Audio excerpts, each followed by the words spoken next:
ایک نوجوان نے اپنا واقعہ بیان کیا. وہ کہتا ہے ایک نوجوان تھا, بڑا دیندار اللہ والا تھا. تو کہتا ہے کہ میں ایک دفعہ بازار نکلا کچھ کام کے لیے, مارکیٹ سے کچھ چیزیں لینے کے لیے. میں جب مارکیٹ میں داخل ہوا تو وہاں پہ میں کیا دیکھتا ہوں کہ ایک لڑکی ہے اور بڑے ہی ایک آپ یوں سمجھ لیں کہ اس قسم کا لباس پہنے ہوئے اور تکبر کے ساتھ وہاں پہ چل رہی ہے اور لوگوں کو اپنی طرف مائل کر رہی ہے. تو میں نے کہتا میری جب اس پہ نظر پڑی تو مجھے خیال آیا کہ یہ اگر اسی حال میں دنیا سے چلے گی تو اس کا کیا بنے گا. تو کہتا میں نے سوچا کہ میں جا کے بات کرتا ہوں. کہتا میں نے ہمت کی اور ہمت کر کے جا کے میں نے اس سے بات کی اور میں نے جا کے کہا کہ سسٹر بات سنیے, آپ یہ جس بھلیے میں پھر رہی ہیں, آپ سوچئے کہ اگر اسی حال میں ملک الموت آ گئے تو آپ اللہ کے سامنے کیا منہ لے کے جائیں گے. اب بات اس نے کی, ظاہر اپنے اس کے ذہن میں تھا کہ میں بات کروں گا, ہو سکتا ہے میرے بات کرنے کی وجہ سے احساس پیدا ہو جائے, کیونکہ بہت سی ایسی دفعہ ہوتا ہے کہ ایمان والے جب ایمان والوں کو یاد دہانی کراتے ہیں تو اللہ سبحانہ تعالیٰ کی طرف لوگوں کا رجحان بھی ہو جاتا ہے. تو کہتے جب میں نے بات کی تو میں نے سوچا شاید اللہ تعالیٰ دل میں ڈال دے.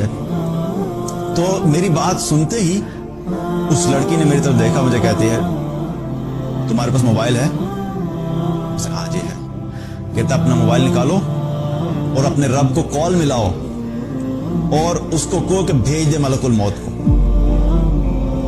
وہ لڑکا کہتا ہے کہ میں نے جب یہ بات سنی تو میرا جسم کانپ گیا اور مجھ پہ ایسا خوف طاری ہوا کہ یہ نہ ہو کہ ابھی زمین پھٹے اور اس کے ساتھ میں بھی یہاں پہ دھنس جاؤں. اور یاد رکھیے کہ جو شخص اللہ کو جانتا ہے, اللہ کی دین کو جانتا ہے, جس نے قرآن پڑھا ہوا ہے, جو اللہ کی عظمت کو جانتا ہے, اللہ کے غضب کو جانتا ہے, اللہ کے غصے کو جانتا ہے, اللہ کی طاقت کو جانتا ہے, تو جو جاننے والا ہوتا ہے نا اس کے لیے بہت بڑی بات ہوتی ہے. اور جس شخص نے یہ پڑھا ہو کہ جتنی قوموں نے بھی تکبر کیا, جتنے لوگوں نے بھی اللہ کو للکارا, جتنے لوگوں نے بھی اللہ کی نافرمانی کر کے اللہ ہی کو چیلنج کیا, ان کا کیا حال ہوا.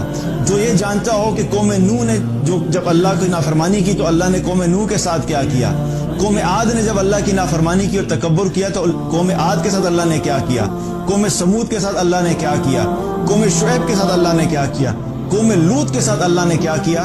جو اللہ اتنا طاقتور ہے کہ اتنی بڑی بڑی قوموں کو, اتنے بڑے بڑے جائنٹ جیسے جو انسان دنیا پہ آئے ان کو ہواؤں سے اڑا دیا, کسی کو پتھروں سے اڑا دیا, کسی کو فرشتے کی چیخ سے اڑا دیا.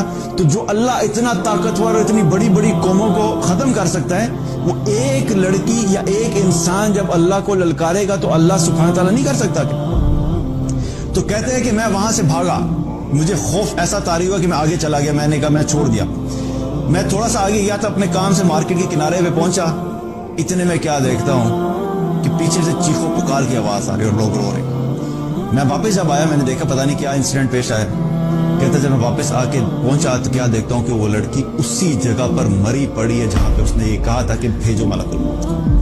اللہ اکبر کبیر. کہتا جب میں نے اس کو اس حال میں دیکھا تو میں وہاں سے پھر رک نہیں سکا اور پھر میں وہاں سے بھاگا.